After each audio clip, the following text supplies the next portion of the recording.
सी घड़ी थी कि मैंने डिसाइड किया था कि आज उत्तपम बनाऊंगी, क्योंकि दही रखी थी। मैंने सोचा कि जल्दी फटाफट बन जाएगा तो यही बना लेती हूँ। सारी वेजिटेबल्स चॉप करी और फिर इसमें मैंने नमक मिर्च मिलाया और प्रिपरेशन करी मैंने तवे पे ऑयल डाल के। जैसे ही मैंने बैटर को तवे पे डाला, ये अपनी मनमर्जी से कहीं भी फैलने लग गया, जैसे कि आपके घर मेहमान आके फैलते हैं। मुझे समझ में ही नहीं आ रहा था ये हो क्या रहा है।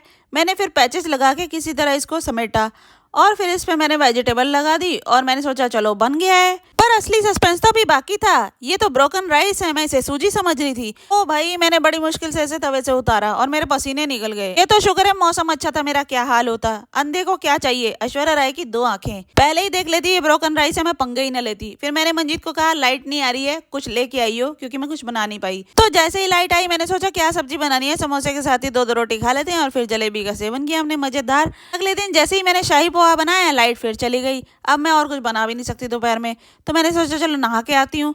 इतने में देखा मैंने मॉइस्चराइजर खत्म हो गया, इसे ठोक पीट के मैंने निकाला। गरीबों के पास एंड तक चीजें यूज करने के सारे जुगाड़ होते हैं। मंजीत का भी पता नहीं चलता, इसको रोटी के साथ ये दाल अच्छी नहीं लगती, लेकिन मोट छोले खा लेती है। क्या डबल स्टैंडर्ड है। और फिर मैंने भुने चने खाए, क्योंकि लाइट नहीं आ रही थी, बना तो कुछ सकती नहीं थी मैं। और फिर मैं पुराने पर्चे छाटने बैठी तो अपने रिश्तेदारों के कारनामे देख के हैरान रह गई थी। इस पे तो फिल्म बन सकती है। और फिर मैंने अपना पुराना पिक्चर निकाला, ऐसा लग रहा था जैसे मेरे होठों पे किसी ने मुक्का मार दिया हो। मंजीत मेरे लिए दशहरी आम लेके आई थी, आम की तीसरी वेरायटी जो मेरे लिए लेके आई थी।